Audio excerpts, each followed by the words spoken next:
നമ്മൾ അമ്മേനെ ആശുപത്രിക്ക് കൊണ്ടുവന്നു കേട്ടോ. നേരത്തെ നമ്മൾ വീഡിയോയിൽ പറഞ്ഞിരുന്നു ഛർദിക്കുന്നുണ്ട്, പിന്നെ നല്ലോണം ആയത് മുട്ട ഛർദി. അപ്പം ഞങ്ങൾ ഗവൺമെൻറ്റിലേക്ക് പോകുന്നത് നമ്മുടെ വണ്ടൂരുള്ള നമ്മളെ വരുന്ന ഹോസ്പിറ്റലിൽ നിന്ന്. അപ്പോൾ എല്ലാവരും ഉണ്ട് ഇവിടെ. സിദ്ധേച്ചിയുടെ പുറത്തേക്കൂടെ ഭയങ്കര പനി, വയറിളക്കവും ഛർദിയും അതിൻ്റെ ഒരു കേന്ദ്രമാണ് കേട്ടോ. അപ്പോൾ എല്ലാവരും ഞങ്ങൾ പുറത്തേക്ക് ആക്കുകയാണ്. നമ്മൾ അമ്മേനത്ത് നിൽക്കാൻ അപ്പോൾ ഛർദിക്കുന്നുണ്ട്. ചിലപ്പോൾ ഇവിടെ നിൽക്കേണ്ടി വരും പറയുന്നുണ്ട് അഡ്മിറ്റ്. കണ്ടോ ഈ ബോട്ടിൽ ഇത്രയായി വരുന്നത്, ഒരു കുറച്ചും കൂടി ഉള്ള തീരാനും. പക്ഷേ ഇതിൻ്റെ ഇടയിൽ രണ്ടോട്ടപ്പോൾ നല്ലോണം ഛർദിച്ചു. ഛർദിക്കാന്ന് പറഞ്ഞാലില്ലേ ഒരു വെള്ളം എന്താ പറയുക, ഒരു കൊഴുത്തൊരു വെള്ളം മാത്രമേ വരുന്നുള്ളൂ. അത് ഇന്നലത്തേക്ക് ആ ചികിത്സേൻ്റെയൊക്കെ ആണോ ഒന്നും അറിയില്ല കേട്ടോ. ഇന്നലെ ഇഞ്ചക്ഷനും ഒക്കെ വെച്ചതല്ലേ, അതൊന്നും അറിയില്ല. എന്തായാലും ഇപ്പോൾ ഒരു ബിസ്ക്കറ്റും പിന്നെ കുറച്ച് വെള്ളം കൊടുത്തു. അത് ഇങ്ങോട്ട് ഛർദ്ദിച്ചിട്ടില്ല, അത്രേ ഉള്ളൂ കേട്ടോ. അപ്പോൾ ഡോക്ടർ പറഞ്ഞു മാറാതെ പോകാൻ പറ്റില്ല പറഞ്ഞിട്ടുണ്ട്. കുറച്ചും കൂടി ഉണ്ട്, അതുകൂടി ഫില്ലാകുമ്പോഴേക്ക് നോക്കാൻ നമുക്ക് പറഞ്ഞിട്ടുണ്ട്.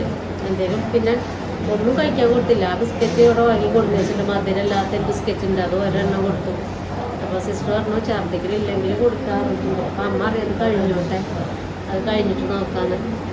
എന്തായാലും നമുക്കിങ്ങനെ ഹോസ്പിറ്റലാണ്. നമ്മൾ അപ്പം തന്നെ പോയിട്ടുണ്ട്. അമ്മ അപ്പോഴേ പറയുന്നുണ്ട് ഇനി പോകണ്ട, ഞാൻ എവിടേക്കും ഇല്ല എന്നൊക്കെ പറഞ്ഞത്. മടുത്തിട്ടുണ്ട് ഇങ്ങനെ പോയി. പിന്നെ ഒറ്റ പോകുമ്പോൾ രാത്രിക്ക് വല്ലതും ആയാലോ വിചാരിച്ചിട്ട് അപ്പോൾ പിടിച്ച് നമ്മൾ ഇടങ്ങാറാവില്ലേ. അപ്പോൾ അതുകൊണ്ട് ഉച്ചയ്ക്ക് ഞങ്ങൾ 2 മണി കഴിഞ്ഞേക്ക് പോന്നിട്ടുണ്ട്. അപ്പോൾ ഒന്ന് കിടക്കാൻ തുടങ്ങിയതാണ്. 4 ഇഞ്ചക്ഷൻ വെച്ചു. പിന്നെ പലതരം ഛർദിൻ്റെ ഗുളികയും കഴിച്ചു. എന്നിട്ടും ഛർദിക്കുകയാണ്. ഇപ്പം കൊടുത്തത് മാത്രം അവിടെ പോന്നിട്ടില്ല. സിദ്ധേച്ചി അവിടെ പുറത്തുണ്ട്, സന്ധ്യേച്ചി പിന്നെ ഇതാപ്പുണ്ട്. ഞാൻ ഏട്ടിട്ടും അപ്പുമൊക്കെ വരുന്നുണ്ട്. അപ്പൂരവിടെ നിന്നിട്ട് ഭയങ്കര ഇടങ്ങേറ്. ഞാൻ വരട്ടെ ചോദിക്കാം. പിന്നെ ഇവിടെ എന്താ പറയുക, കുട്ടികളെ നിങ്ങളുടെ ഉള്ളിലേക്ക് അങ്ങനെ കയറ്റുന്നില്ല. അങ്ങനെ പറഞ്ഞില്ലേ അസുഖമാണ്, വേറെ ആയിട്ടില്ല. മരുന്ന് കയറ്റുന്നില്ല. ഇനി ഛർദിക്കിട്ട് നോക്കണ്ടേ, എന്തെങ്കിലും കൊടുത്തോട്ടോ. ഛർദിക്കണില്ലെങ്കിൽ പോകാൻ പറ്റും. ചോദിച്ചു നോക്കുക എന്താ കൊടുക്കുന്നാലേ അവിടെ പോകുന്നത് നന്നായില്ലേ. പോകുന്നില്ല. ഇവിടെ കഞ്ഞിയൊക്കെ കൊടുക്കും, പക്ഷെ നമ്മൾക്ക് അറിയാൻ പറ്റില്ല കേട്ടോ. കഞ്ഞി കൊടുക്കുന്ന സമയം കഴിഞ്ഞു. അപ്പം അനിയട്ടൻ ഞങ്ങൾക്ക് കഞ്ഞി കൊണ്ടുവരണം. അപ്പം ഞാൻ അത് കൊടുക്കുക, ചൂടുണ്ടാവുമല്ലോ. കഞ്ഞി കൊടുത്തു നോക്കുക, ഛർദിക്കുണ്ടോ അല്ലേന്ന് അറിയാം, എന്തുകൊണ്ടാണ് എന്നൊക്കെ അറിയാം. പിന്നെ ഇങ്ങനെ ഈ ബലം പ്രയോഗിച്ചിട്ടുള്ള ഛർദിയല്ലേ, കാരണം ഇപ്പോൾ വയറിന് ഇവിടെയൊക്കെ വേദനയാണ്. അപ്പോൾ ഓയിൻമെൻറ്റ് എഴുതിയിട്ടുണ്ട്. ആ ഓയിൻമെൻറ്റ് തേച്ച് കൊടുത്തിട്ട് കുറച്ചൊരു സമാധാനം ഉണ്ട്. ഇടയ്ക്ക് ഇങ്ങോട്ട് നല്ല വേദന കഴിഞ്ഞാണ്. ആ കയ്യിലാണ് ഈ സാധനം വെച്ചിരുന്നത്. അപ്പം ഞരമ്പെല്ലാം പൊള്ളച്ചിട്ട് മരുന്ന് കയറുന്നില്ല. എന്നിട്ട് പിന്നെ ഓരോന്നൊക്കെ പറിച്ചിട്ടിട്ട് ഇടത് കൈമേക്ക് കയറ്റിയതാണ്. ഇന്നലെ അവിടുന്ന് ബ്ലഡൊക്കെ എടുത്തിട്ടാ തോന്നുന്നുണ്ട് അല്ലേ സംബന്ധിച്ച്. അതാവും ചിലപ്പോൾ അവിടെ നിന്ന് പറ്റാഞ്ഞത്. എന്താ അറിയില്ല, ഛർദിക്കാന്ന് പറഞ്ഞാണ്ടല്ലോ, അമ്മയ്ക്ക് അല്ലെങ്കിൽ തന്നെ ഛർദിച്ചാൽ ഭയങ്കരമായിട്ട് ഛർദിക്കും. ഭയങ്കര സൗണ്ടും ഉണ്ടാവും. പിന്നെ വെള്ളം പ്രയോഗിച്ചിട്ട് ഛർദിക്കും. അപ്പോൾ പിന്നെ ഇടങ്ങാറല്ലേ, ഇങ്ങനെ വയറിനും വയ്യാത്ത കൂടിയല്ലേ. അപ്പോൾ വേദന അങ്ങോട്ട് ഇളകുകയാണ്. കഞ്ഞി കൊടുത്തു ഛർദിക്കുന്നില്ലെങ്കിൽ പോകാൻ പറ്റില്ലെങ്കിൽ പോകാൻ പറ്റില്ല. പോവാൻ പറഞ്ഞു ഡോക്ടർ.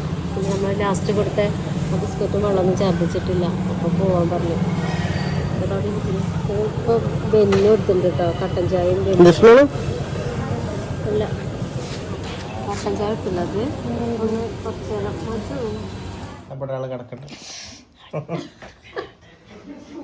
അപ്പുറത്ത് ഇങ്ങനെ കട്ടിലിടുകൊണ്ടേ ഇവിടെയും കിടക്കാം. അമ്മനെ നോക്കണമെങ്കിൽ കിടക്കാനും ഇവിടെ അമ്മ ഇവിടെയും കിടക്കാണ്. അപ്പം ഇന്ന് അമ്മ അല്ലേ രാവിലെ വരെ ഛർദിയൊക്കെ ഉണ്ടായിരുന്നു കേട്ടോ. പിന്നെ രാവിലെയും ഒന്ന് ഛർദിച്ചു. ഇപ്പോൾ കുറച്ച് നേരമായിട്ട് വൈകുന്നേരം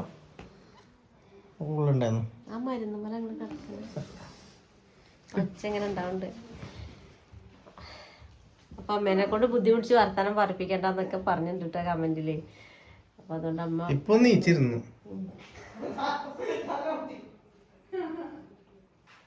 എല്ലാവരും ഉണ്ട്, സിന്ധേച്ചി ഉണ്ട്, പിന്നെ അളിയന്മാരൊക്കെ ഉണ്ടായിരുന്നു. എല്ലാവരും വന്നിട്ട് പോയി. നല്ല മഴയാണ്, നല്ല തണുപ്പാണ്. ആൾക്കാരൊക്കെ ഇഷ്ടം പോലെ ഉണ്ട്. എല്ലാവരും ഉണ്ട്. ഞങ്ങൾ പിന്നെ അവിടെ നിന്നൊക്കെ ഓക്കെ ആയിട്ട് തന്നെയാണ് പോകുന്നതൊക്കെ. പക്ഷേ പിന്നെ അവിടെ എത്തി കുറേ നേരം കഴിഞ്ഞപ്പോൾ വീണ്ടും ഛർദി തന്നെയായിരുന്നു. ഇപ്പോൾ രാവിലെ വീണ്ടും ഇതേപോലെ തന്നെ ആവുകയാണെങ്കിൽ എന്തായാലും കൊണ്ടുപോകേണ്ടി എന്തായാലും അഡ്മിറ്റ് ആക്കുന്ന ഉറപ്പായിരുന്നു. പിന്നെ എങ്ങനെയോ ഒരു ഇതിൽ അങ്ങോട്ട് മാറിയത്. അങ്ങനെ കുറച്ച് വെള്ളം അതും ഇതൊക്കെ കുടിച്ചിട്ട് ഇങ്ങനെ ഇരിക്കുന്നു കേട്ടോ. വളഞ്ഞാ നടക്കണേ, നിവരാൻ വയ്ക്കണില്ല.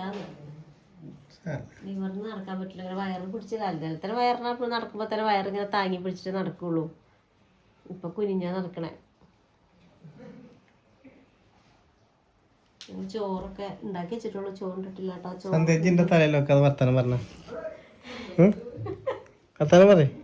തലയിലൊക്കെ കൊടുക്കണം. ഇങ്ങനെ ഇങ്ങനെ ഇങ്ങനെ കാട്ടും തലയിൽ ഇങ്ങനെ ഇങ്ങനെ എപ്പോഴാരെ തലയിൽ വെള്ളിൽ തല ഇട്ടിയാൽ മതി. പക്ഷെ പോകുന്നൊക്കെ പറഞ്ഞ് നിൽക്കുകയാണ് കേട്ടോ. ഇന്ന് പോകണ്ട, നാളെ ഞായറാഴ്ച, നാളെ പണിയൊന്നും ഇല്ലല്ലോ, നാളെ പോവാന്നൊക്കെ പറഞ്ഞ് പിടിച്ച് ഇങ്ങനെ നിർത്തി നിൽക്കുകയാണ്. രണ്ടാൾക്കും പോകണം, നാളത്തെ കഴിഞ്ഞിട്ട് പിറ്റേന്ന് വരാന്നൊക്കെ പറയുന്നുണ്ട്. അല്ല കമന്റിലൊരു മരുന്നിന്റെ കാര്യം പറഞ്ഞില്ലേ, ആ മെഡിക്കൽ ഷോപ്പിൽ ഞാൻ ചോദിച്ചു, പക്ഷെ അവിടെ സ്റ്റോക്ക് ഇല്ല. പിന്നെ ഒരു എടുക്കുന്നിടത്ത് സ്റ്റോക്ക് ഇല്ല. വണ്ടൂര് ഇവിടെ സ്ഥലത്തൊന്നും ഇല്ല കേട്ടോ. ഇനി 2 സ്ഥലത്തോടെ നോക്കാണ്ട്. അല്ല SBI അവിടെ ഇല്ല. പക്ഷെ നമ്മള് പറഞ്ഞില്ല, അവിടെ ഇല്ല, അവിടെ സ്റ്റോക്ക് ഇല്ല. അത് കാണിച്ചെന്നു ഞാൻ ചോദിച്ചു. ആണോ? കമന്റിൽ പറഞ്ഞു നമ്മളെ ചേച്ചി തന്നെയാണ്. ലാലും പറഞ്ഞു. ഇപ്പൊ എവിടെ നട്ടുക നോക്കട്ടെ, ഞാൻ അവിടെയൊക്കെ പോയേക്കട്ടെ.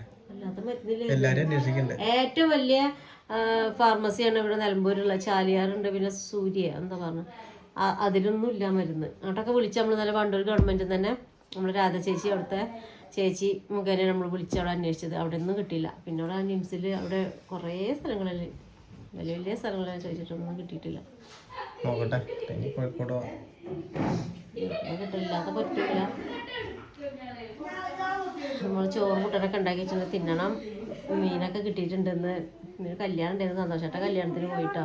നമ്മളെ വാടക വീടിൻ്റെ തൊട്ടപ്പുറത്ത് ഞാൻ നെയ്ച്ചോറൊക്കെ കൊണ്ടുവന്നില്ലേ പെരുന്നാളിന്, ആ വീട്ടിലത്തെ കല്യാണമായിരുന്നു. ഇപ്പോൾ സന്തോഷേട്ടൻ പോയിട്ട് ഒന്ന് ഞങ്ങളൊക്കെ ചോറിനണം. എല്ലാവരും ഉണ്ട് ചോറിനല്ലോ. അമ്മ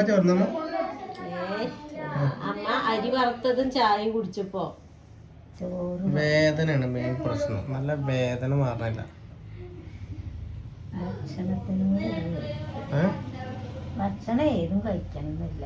ഇപ്പൊ വർത്താനം വരലൊക്കെ തുടങ്ങിയില്ലേ നീച്ചിക്കാന്? ഇന്ന് രാവിലെ വരെ ഒരു രക്ഷയില്ലെന്നു.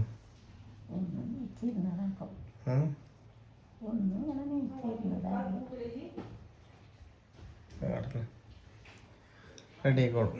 എല്ലാരും പ്രാർത്ഥിക്കണ്ടല്ലോ. കടന്നോളെ. കടന്നു.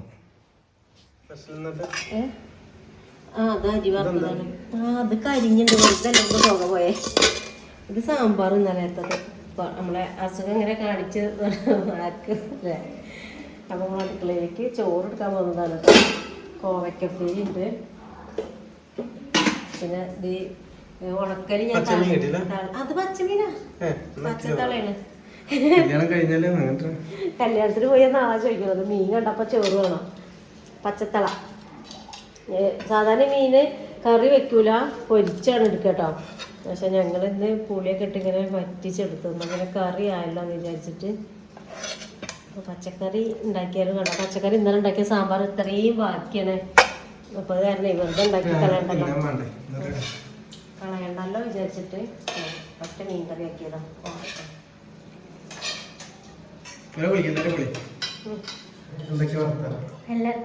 സ്കൂളത്തെ വിശേഷം പറഞ്ഞു കൊടുത്താ പുതിയതായിട്ട് ആയിട്ടുള്ളല്ലേ.